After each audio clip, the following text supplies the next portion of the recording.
I wish I could say this story started with fireworks or some dramatic family blow-up, but honestly, it started with a cherry tomato plant.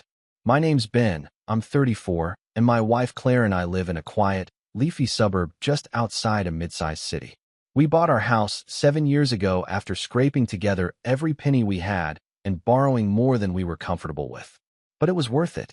The place had a cozy 2-story brick home, a big wraparound porch Claire instantly fell in love with, and a spacious backyard with a gentle slope that led into what I always called our mini orchard, a row of 3 old apple trees and a patch we turned into a little vegetable garden.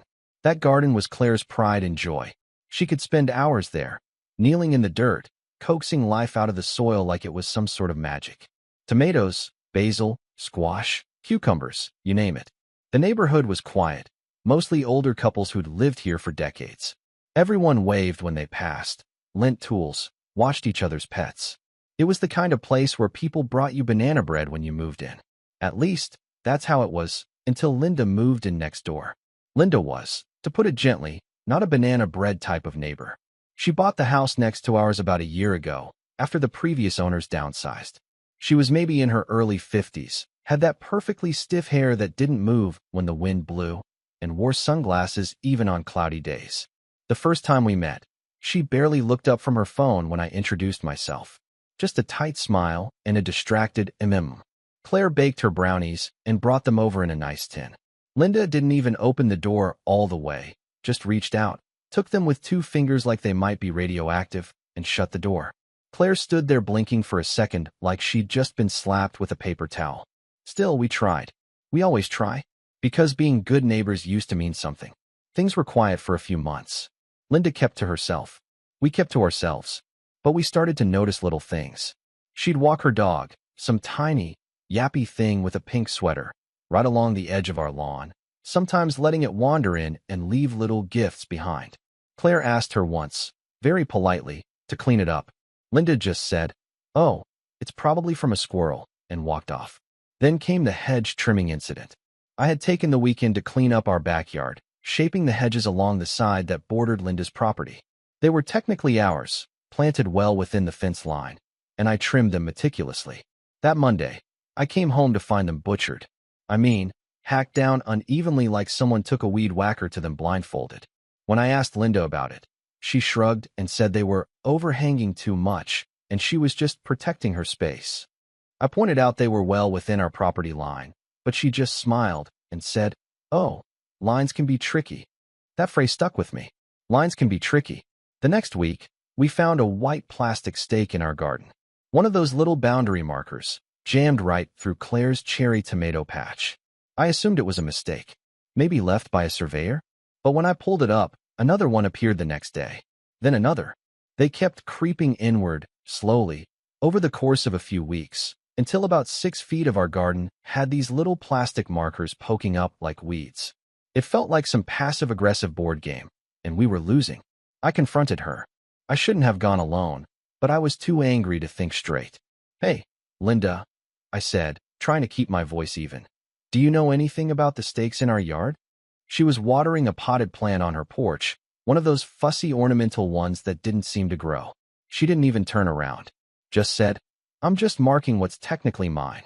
"Technically yours?" I blinked. "Linda, the property line is clearly marked. It's been the same for decades. We have the original survey." She turned then, slowly, like a villain in a movie. "Surveys can be wrong. Old ones, especially. I had a guy come out. Said the line cuts through that weird little slope of yours. It's common in neighborhoods like this. Poor planning." I stared at her. "You can't just claim our garden. That land is ours." She smiled, tight, smug, knowing. Good luck proving anything. I went inside shaking. Not just with anger, but confusion. What was this? Was she bluffing? Was there some kind of law that let her do this? Claire was already looking through the drawer with all our house papers, digging out the survey we got when we bought the place. The line was clear, straight as an arrow, running a good 8 feet on our side of where Linda claimed it did. We thought that would be the end of it. But then we came home 2 days later to the sound of hammering. And that's when we saw it. A fence. A brand new, waist-high wooden fence being built, right through the middle of our backyard. Not on the edge. Not between our properties. Through our backyard. Through the tomato patch. through the marigolds. Claire screamed when she saw one of the workers casually toss her little decorative gnome aside like it was trash. I marched over, furious, and demanded they stop. The guy shrugged and said, "We were told this was part of her property now." She showed us a new survey. I knocked on Linda's door so hard I thought it might splinter. She opened it, all calm and collected, sipping from a mug that said #BossBabe. When I told her she was trespassing and damaging our property, she just said, "Take it up with the county. I already filed everything." Then she closed the door in my face. That night, Claire sat on the back steps and cried. She looked at the broken garden beds, the scattered mulch, the tomato cages lying on their sides like little metal skeletons, and she cried. And I sat next to her, feeling completely powerless. We were just two regular people, up against someone who seemed to know how to play the system, or at least act like she did. But that's when something shifted in me. Because while I may not have known every legal detail, I did know one thing. Claire and I had done everything by the book when we bought this house. Every signature, every permit, every boundary. And Linda? Linda had made one big mistake. She assumed we'd just roll over. She had no idea who she was messing with. And that's when I made the call that changed everything. I didn't sleep that night. I just sat at the kitchen table, flipping through the original property documents while Claire lay curled up on the couch under a blanket, her face blotchy from crying. I'd never seen her so heartbroken over something like this. I mean, sure, we'd had hard times before, financial stress, work issues, even a rough patch in our marriage, but nothing like this. This wasn't just a patch of land. It was hers. That garden had gotten her through 2 miscarriages, through job layoffs, through her mother's death. She told me once that planting seeds made her feel like she still had control over something in the world. And Linda had just ripped it out of the ground like it meant nothing. The next morning, I took the day off work and drove straight to the county office. I don't even know what I was expecting. Maybe that I could walk in with the survey and someone would say, "Oh, no problem, sir. We'll take care of that awful woman right away." But of course, real life isn't that simple. After waiting an hour in a cramped lobby filled with people shouting about parking tickets and zoning issues, I finally got to speak with someone from the Land Records Department. I laid out everything. Our survey, the fence, the garden, Linda's smug little comment about good luck proving anything. The clerk, a thin guy in his late 30s who looked like he hated confrontation, adjusted his glasses and said, "Well, her survey was done within the last 6 months. It supersedes the older one on record. That doesn't mean she's right. It just means it's the most recent claim." I stared at him. "So what does that mean? She gets to take our land just because she filed first?" "No," he said quickly. "No. But it does mean that until someone contests it legally, the county can't intervene. You need to get your own updated survey and possibly take the matter to civil court. It's not uncommon in older neighborhoods. Boundaries shift over time. Sometimes fences were installed wrong decades ago, and people just lived with it. It's messy. Messy." That's all he had to say about the fact that a woman had chopped our backyard in half like she was slicing a birthday cake. I drove home with a knot in my stomach. Claire met me at the door, hopeful, and when I told her what the clerk said, she just nodded silently and went back to watering the half-destroyed basil plants that had somehow survived the construction chaos. The fence was done by then. It wasn't even straight. Just a jagged row of boards, clearly rushed, but standing firm like a middle finger planted right in the soil. That weekend, I paid out of pocket for a new private survey.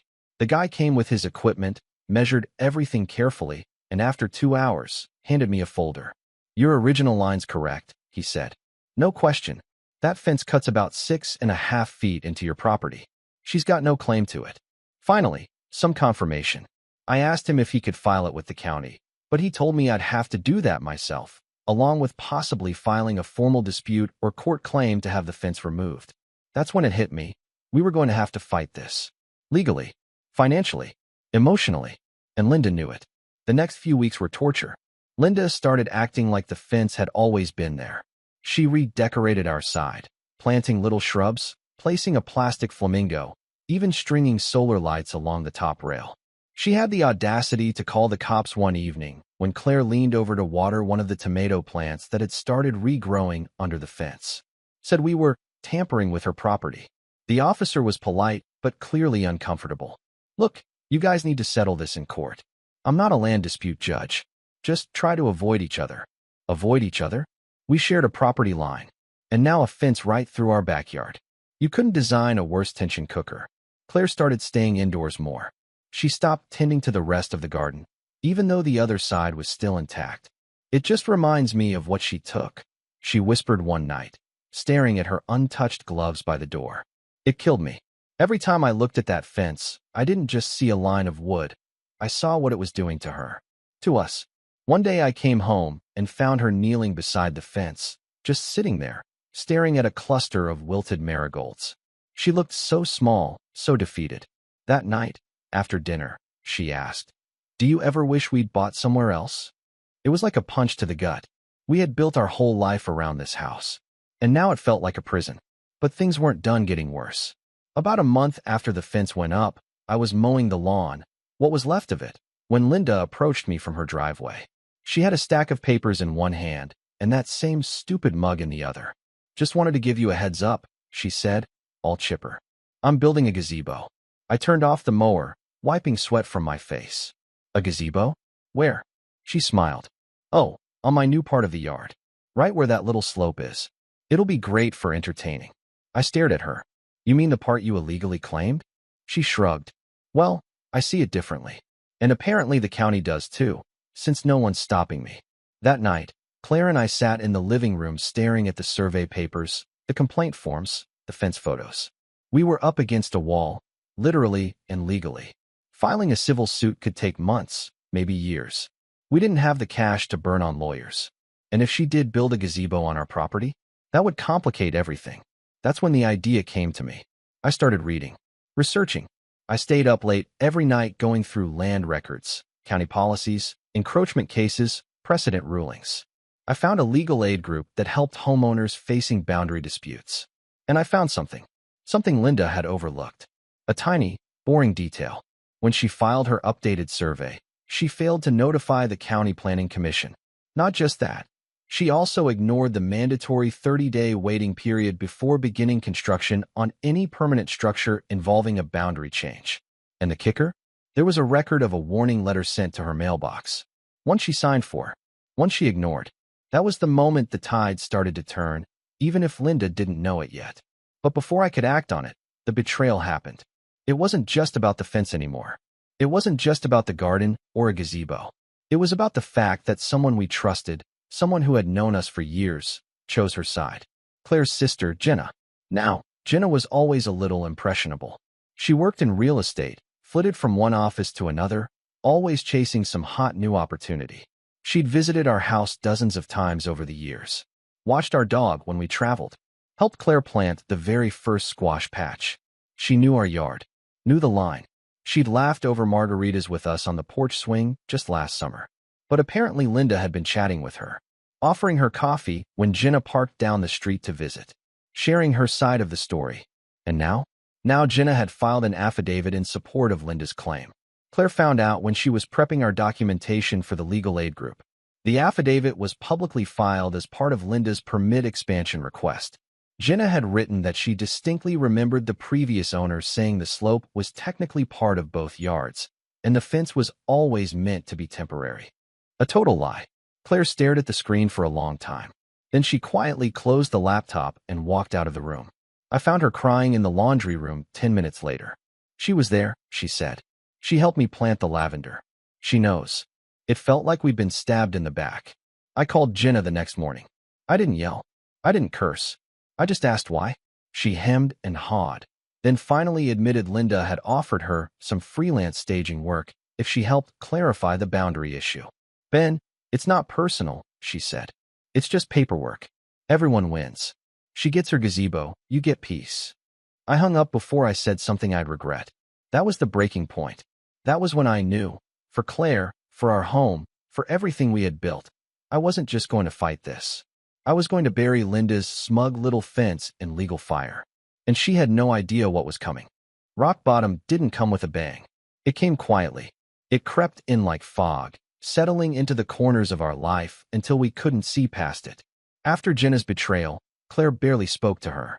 They had been close, talking daily, sometimes texting each other nonsense late into the night like teenagers. But now, Claire's phone would light up with her sister's name, and she'd just flip it over, letting it ring out. Sometimes she'd stare at it for a few seconds longer than she wanted to, like she was waiting for an apology that wasn't coming. And it never did. Linda, on the other hand, was in full victory parade mode. She hosted barbecues on her new slice of our yard, complete with fairy lights and pop music blaring from a Bluetooth speaker. Her plastic flamingo collection expanded. She invited guests over, always when Claire and I were outside, loudly proclaiming how she'd finally cleaned up the neighborhood eyesore. One afternoon, I caught one of her guests using our tomato cage as a footrest. We felt erased in our own home. The final blow came on a Thursday morning. I was dragging the trash cans out to the curb when I noticed a small yellow sign had been planted near the fence. It was laminated and read, "Future site of the Willowview Garden Gazebo, permitted," with a QR code linking to the public filing. She was really doing it. Claire and I sat on the porch that night and said nothing. I think we both knew what we were thinking, but neither of us wanted to say it out loud. Maybe we should move. It felt like giving up, like waving a white flag on the lawn we'd once dreamed about growing old on. But after everything, after the legal limbo, the sleepless nights, the silent meals, it felt like the only option left that wouldn't break us completely. We weren't just losing land. We were losing each other. And that's what finally broke me. That night, after Claire went to bed, I sat in the living room staring at the county documents I'd printed weeks ago. I ran my fingers along the warning letter Linda had ignored, the one she'd signed for. The one that clearly outlined that any structure built during the 30-day review period was in violation of Municipal Code Section 12.16.070b. I pulled out a notepad and started writing. For the next few weeks, I became a ghost. Not in the spooky way, just invisible. I stopped reacting to Linda's provocations. I stopped bringing up the fence. I stopped fighting with Claire about next steps. And instead, I started documenting everything. Every time Linda had a contractor on our property, I took photos. Every package she signed for, I cross-referenced it with construction supply receipts. I combed through the online permitting portal every morning before work, noting every status change. I spoke with the Land Records Office again, this time not as a frustrated homeowner, but as a guy who had learned the system. I asked real questions, took real notes, learned about conditional use permits, variances, and the appeal process for wrongful encroachments. And I filed a formal complaint, not just about the fence, but about how she built it and when. I cited the code violations by number. I attached the signed warning letter. But the thing that really turned things around? An old man named George. George was the previous owner of Linda's house. I found him on a hunch, using property transfer records. He was in his 70s now, living in a smaller place a few towns over. I called him, introduced myself, and explained the situation. There was a long pause on the other end of the line before he sighed and said, "That slope's not hers." Never was. I had it surveyed before I sold. Even planted those apple trees to mark the line. He agreed to send me a signed affidavit and a scanned copy of his survey. I thanked him a dozen times. When I told Claire about it, I swear I saw the first real smile on her face in weeks. That was the beginning of the rise. But it didn't come easily. One morning, we woke up to find the rest of the garden torn up. Not just trampled, destroyed. Stakes pulled up. Planters cracked. Tomato vines yanked from the soil and left in a pile like yard waste. I ran outside, heart pounding, but of course Linda wasn't out there. Just her dog, barking from her deck. I called the police, not 911, just the non-emergency line. An officer came out, looked around, and said there wasn't much they could do without video evidence. "Might have been animals," he muttered, scribbling notes. Claire walked back inside before he finished speaking. Later that night, she told me, "I feel like I'm disappearing in my own house." I didn't know what to say to that, so I didn't say anything. I just held her. We were both tired. But tired doesn't mean done. I installed a camera under the eave facing the garden. Motion activated. High resolution. No one knew it was there. 2 nights later, it caught Linda sneaking into our yard with a pair of garden shears. She clipped 2 small rose bushes down to the roots. Bushes that were clearly on our side of the fence. I downloaded the footage, time-stamped, and everything. I sent it, along with a formal complaint, to the county legal office, the planning department, and our HOA. I didn't tell Linda. Let her keep smiling. I was also building something else, quietly, carefully. I found a land use attorney through the legal aid group. Young guy named Marcus, smart as hell, passionate about property rights. He agreed to help us file an injunction against any new construction pending resolution of the boundary dispute. It was an uphill battle, but we had documentation now. Witnesses, surveys, video proof. We also started reconnecting as a couple. I think it was the shared sense of purpose. We went to the county office together one day, dropping off forms and grabbing coffee afterward. We laughed. Not much, but enough. Claire even started tending the far side of the garden again. She replanted some of the basil. It wasn't the same, but it was something. She also started painting again, something she hadn't done in years. Set up an easel in the garage. Said it helped her feel like she could still create beauty, even if our yard looked like a war zone. Things weren't perfect. The fence was still there. The damage had been done. But for the first time in months, we weren't just reacting. We were acting. Then came the county hearing notice. I opened the envelope with trembling hands. The Planning Commission had received our formal complaint and scheduled a hearing to determine whether Linda's permit would be revoked due to multiple procedural violations, including failure to honor the 30-day notice period, destruction of shared property, and encroachment without proper boundary verification. It was happening. The date was set for 6 weeks out. In that time, Linda seemed to sense something was shifting. She got quieter, less smug, no more barbecues. The solar lights disappeared one night. She stopped waving at cars and started watching us from behind her curtains. One afternoon, I caught her trying to measure something near the fence line with a tape measure. She noticed me watching and quickly ducked back into her house. 2 days later, a man in a suit showed up on our doorstep, said he was representing Linda and wanted to offer an amicable resolution. His proposal? We keep the garden. She keeps the fence. No apology. No damages. Just an agreement to coexist peacefully. Claire didn't even let me finish reading it out loud. She walked to the shredder and fed the letter through without a word. And honestly, that moment said more than any court order ever could. Because we weren't the same people we'd been 3 months ago. We were stronger now. Sharper. United. And Linda? Linda was starting to realize the storm she'd invited into her life. It's strange how revenge doesn't feel like fire. It feels like focus. Cold, clear, surgical. I used to think people plotted revenge in a fit of rage, slamming doors and clenching fists. But when I reached that point, when I passed through the fire of betrayal and loss and hit that rare clarity on the other side, I realized it wasn't about payback for the sake of it. It was about taking back control, about reclaiming something stolen from us, about telling someone who thought she could bulldoze our lives that no, she didn't win. She just woke up the wrong neighbor. The county hearing was approaching fast, and with every passing day, Linda grew quieter, but more erratic. She'd peer through her blinds constantly, sometimes pacing her backyard like she was guarding it. Her dog barked less. Her guests stopped visiting. She'd gotten the notice too. She knew this was coming, but she didn't know how much I'd prepared. By the time the hearing was set, I had assembled a full arsenal.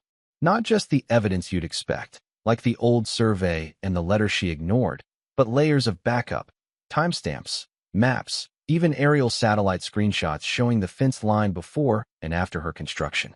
I had filed formal witness statements from 2 neighbors who'd lived here for over 20 years and confirmed the original boundary had never been disputed until Linda showed up. I had footage of her vandalizing the rose bushes, photos of her using our yard space as if it were hers, a signed affidavit from the previous owner, and, perhaps most importantly, I had documentation from the county planner herself, stating that Linda never completed the final mandatory step in her permit process. She never submitted the signed acceptance form required after the review period to officially confirm her changes. She built the fence before the county had a chance to finalize it. That one mistake was all it took to make the whole thing crumble. But before the hearing, I wanted to tighten the noose. The legal aid attorney, Marcus, helped me file a temporary injunction to halt further construction. So that gazebo? It never even broke ground. A county inspector came by to check the permit status and was visibly annoyed when he saw the fence. "This should have never gone up," he muttered. He didn't say more, but he took notes and photos. The day after that, I received a call from a reporter at a small local paper. Apparently someone, probably one of our friendly neighbors, had tipped them off about a property dispute gone haywire. They were interested in doing a feature. Claire wasn't sure. "Do we really want to go public with this?" she asked, curling up next to me on the couch. I thought about it for a while. No, I said, we want her to think we might. So I agreed to speak to the reporter, off the record. I gave just enough to confirm that there was a hearing coming and that county violations were involved. The next week, a short article appeared in the community section with the headline, "When Fences Make Enemies. Backyard Dispute Shakes Quiet Neighborhood." No names were mentioned, but the photo of our street made it pretty clear who it was about. Linda's car didn't move for 3 days after that. Not once. Meanwhile, I was moving with purpose. I asked Marcus if we could calculate damages, not just legal fees, but property value depreciation, loss of use of land, and destruction of garden assets. He put together a formal breakdown. It came out to $218,000 in projected damages, factoring in the long-term cost of removing the illegal structure and restoring the property. When I saw the number, I felt a strange calm settle over me. Not because of the money, but because I finally saw the shape of the endgame. And just to twist the knife a little more, I submitted that estimate as part of our pre-hearing brief. It would be attached to the official file, a public document. Anyone could read it. The next morning, we found a note in our mailbox. No envelope, just a folded sheet of paper with thick, cursive handwriting. There's no need to escalate this further. Let's be neighborly and come to a reasonable compromise. It wasn't signed, but the perfume on the paper gave her away. Linda wore this overpowering lilac scent that clung to everything like smoke. I didn't respond. Instead, I visited the HOA. Now, I'd avoided getting them involved up to that point because our HOA was usually more concerned with mailbox colors and grass length than legal boundaries. But I figured it was time to let them know what kind of precedent this could set. I sat down with the HOA president, a no-nonsense woman named Carol who had lived here for 35 years, and walked her through everything, quietly, calmly, with all the documents laid out. Carol was furious. "Do you know how many complaints we've gotten about her dog alone?" she said, flipping through the photos. This is the last straw." She promised to attend the hearing, not just as a neighbor, but as an official HOA representative. That meant more weight, more scrutiny. I also reached out to our local councilman. I didn't expect a personal reply, but his office responded and confirmed they'd flagged the issue for review, especially because of the permitting irregularities. If anything, that would help push the county into taking it more seriously. The final piece of the setup, though, wasn't legal or political. It was emotional. One evening, just a week before the hearing, I printed out the old photos we'd taken of our garden. Full bloom. Sunlight drenching the tomato patch. Claire kneeling in the dirt, smiling over her shoulder, her hands covered in soil. I framed it and left it on the living room table. When Claire saw it, she didn't say anything.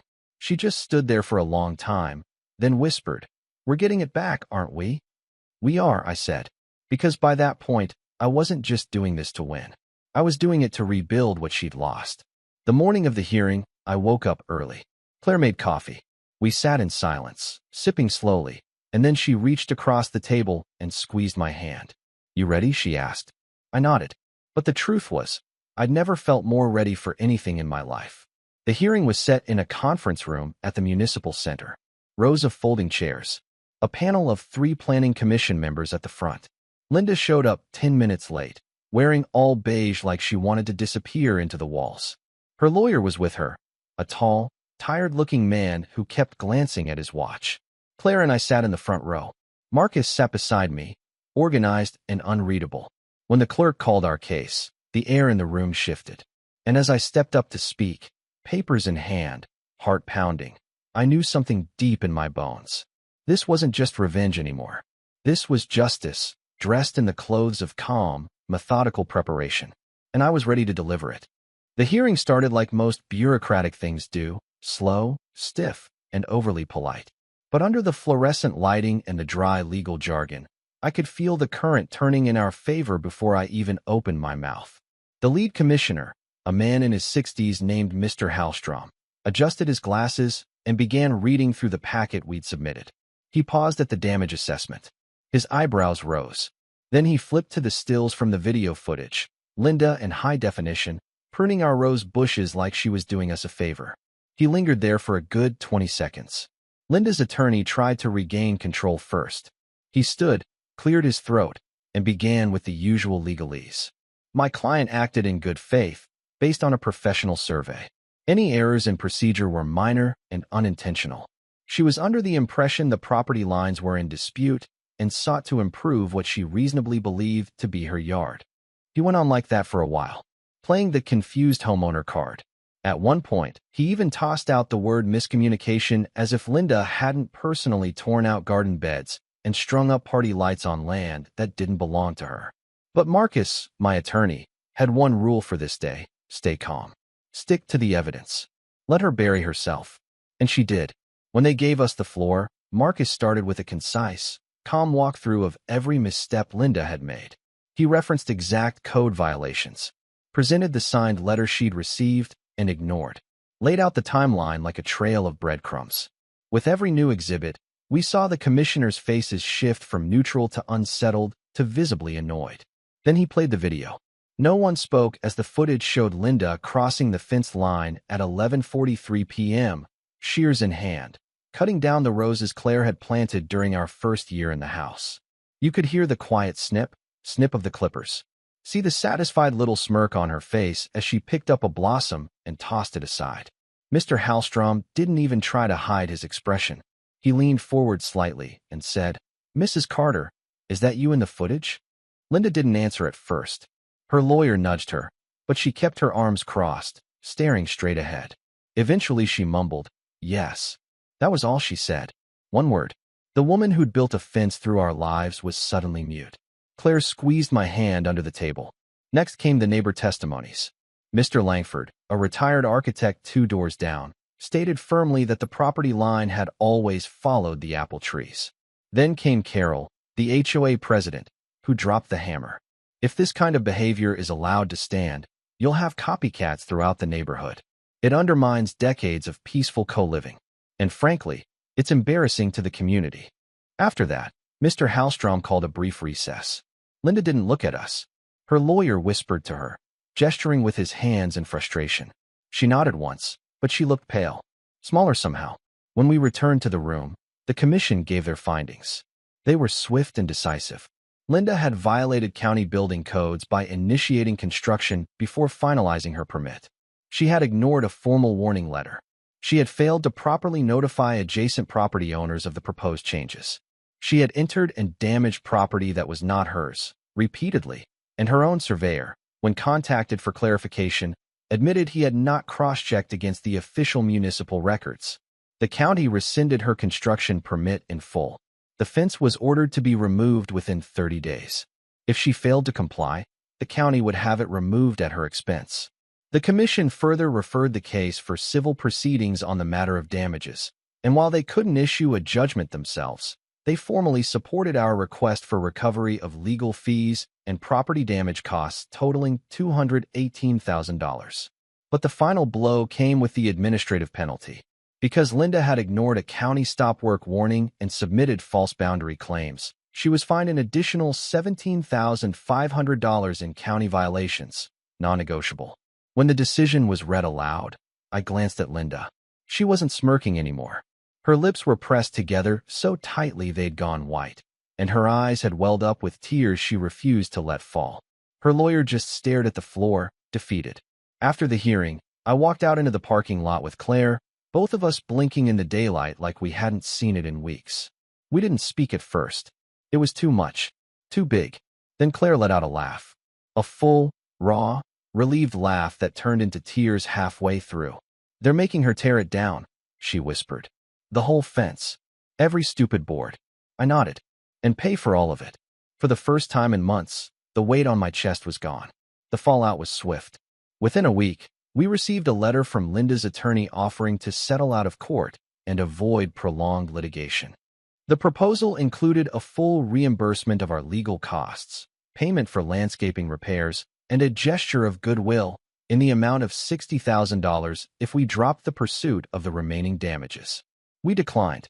By that point, Marcus had already filed the civil suit, backed by the county's findings and 3 signed affidavits from our neighbors. We didn't just want money. We wanted it on record, permanent, undisputable.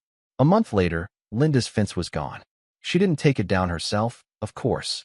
The county sent a work crew, billed her directly, and left a bare scar in the lawn where her petty little empire had once stood.